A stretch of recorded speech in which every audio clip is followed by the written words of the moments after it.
Hello, this is Greg Malone back with you again, and we are doing a little bit of maintenance now on our 100, 200 year plus old vise.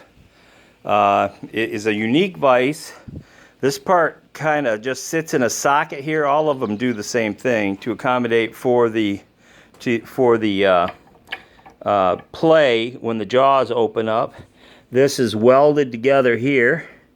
And you can see what I paid for this vise here, and it's well worth it as far as I'm concerned. And then this keeps the back end from turning. Acts as a very large nut. And I've never seen one with a tang quite like this. The mounting bracket is very unique. They're normally in a diamond shape with like 4 holes. This has 4 holes, but it obviously was handmade. And then with your retention pins here and here on the other side. Okay, and that whole thing holds that leg.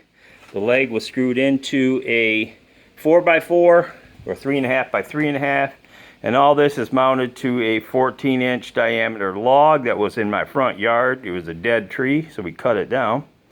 So right now I'm doing a little bit of maintenance on it, and I just open it up.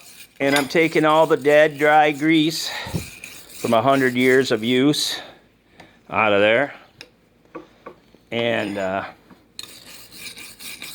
taking my time doing this because I want to do a good job. Probably this grease job I'm about to do will last for another 100 years. And we'll see. And I think that's about the last of it. I got most of the rest of it, okay? So what I have here is what's known as, this is Mystic 6, number 2. This is a high temp multi-purpose grease. Now this I keep around, use it for packing bearings, mainly on vehicles. And this stuff works really good. And over here, if I'm thinking right, I have got a bunch of little wooden sticks somewhere. Oh, there they are.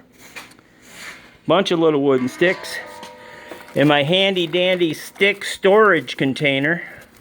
This is where I keep all my punches for my blacksmithing. Pretty novel use. Anyway, I get a popsicle stick, and you know what I'm going to do with it. I'm going to dip into the grease and get a big old hunk of it there, and then commence the slathering on. Now, you really don't need to slather all the way up that set of threads because, and most of you will know the reason why, it will feed it up as I turn it and cause it to.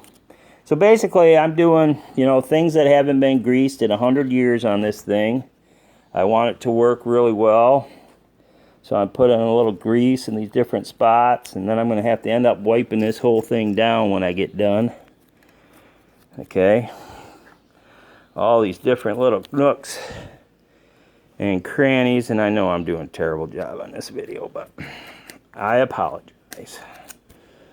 Okay, I know there's some of you guys out there who are purists and you want to see a perfect non-moving video, and I apologize that you're so uptight, but I'm just trying to be happy. I try to be a happy human being. I don't know about you. That's all I'm trying to do, is get to heaven and be a happy human being while I'm getting there. Okay, put a little grease in and around there. That's probably enough of my Mystic 6 high temp grease. It's probably got some kind of moo juice in there. Oh, this is turning much better than it turned before. And I'm sure some of you have never seen anything like this done, because most of you don't have a tool like this. And I have several of these vices. I love them. Love, love, love them. You cannot hurt these vices. Them old cast vices, look at that. Oh man, Just with 2 fingers, I'm swinging that baby. Or 1 finger, swinging her around. And look how wide those jaws open. Holy cow. They don't make them like this anymore, folks. And this baby will put some pressure on and work like a charm. So like I said, any excess, I just take a rag, wipe it off. Give you a little tour of the equipment I've got in my shop here. That big gob right there come out. Big gob there in the center. Take that off, throw that rag in the bin. Okay, so that one's done. Here's some of my tools that I have. This is a mankle anvil. You can see the mankle's written on the other side. There we go, mankle. About 135 pounder, solid cast, 1 type of metal. Good solid anvil. This is a pair of old tongs. Something I made in my beginning blacksmithing class the other day. This is a pair of bent shears that I use. Put it in the vise, or put it in the hardy hole there, and that goes great for nipping off hot metal. So that's that anvil. This is an old bud anvil. It's written right on the side there. It's hard to see. There's the DD. But that's the old bud anvil. At least I think that's what it is. How about let's get real fancy and see what we can see here. There we go. Bud. B-U-D-D. Looks like it's got an E on the end. I don't know. And then it says something right here. That's an old anvil. Bought that many years ago, and I love it. It's a beautiful sound. And it was mounted on that stand. Heck, I'm just leaving it like that. Then on this side of the room, we got a movable stand for moving around my forge. I've got a propane Whisper Mama made by NC Tool.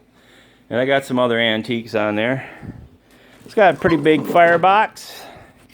Get a lot of metal in there, and you can put the metal all the way through. So that's a Whisper Mama from NC Tool. Doesn't get too hot, but it works fine.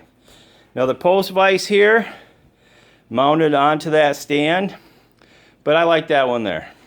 So that's a beautiful post vise, really nice one. I'll bring you over here onto another spot in my shop.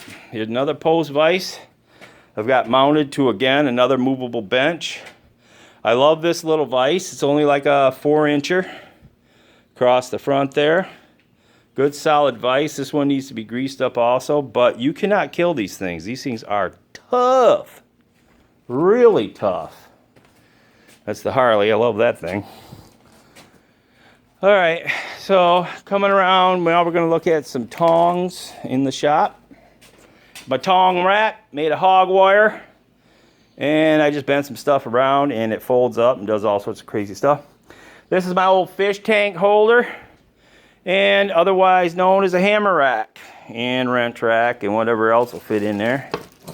You can see all the different type of hammers and flatteners and chisels and punches, and I got some sledges down there, some small ones, some big ones. I got real big ones laying here somewhere. I got an old 400 Champion blower that I love, and I'll show you why I love it so much. I got some pipe that I'm gonna be making let's pick this bad boy up. I gotta get some space for it. Okay, here we go. This is why I love this thing. I ain't played that thing for weeks. And you push that, and it goes, and it goes, and it goes, and it goes. It has beautiful gears and bearings in it. Like you open that up, it'll look like a brand new machine inside of there. And you can see I give that one spin, it's still turning and still blowing out air. That's an old Champion blower, model 400. And like I said, I love that thing. So that's just some of the tools in the shop here. I've got others, of course. Back in New York, where I come from, I've got coal forges and a bunch of other stuff like that. I did something here, spinning this ring around. I got coal forges and Another big anvil, big 200 pounder. But I've been moving out here for a couple years, going back and ferrying stuff out. And so it's a labor of love to bring all this equipment out, but I love it. I'm teaching blacksmithing classes on Friday nights, and I'm doing paid lessons also. If you want to get a hold of me, go to malonegreg.com. That's malonegreg.com. Peace out, people. Love you. Bye.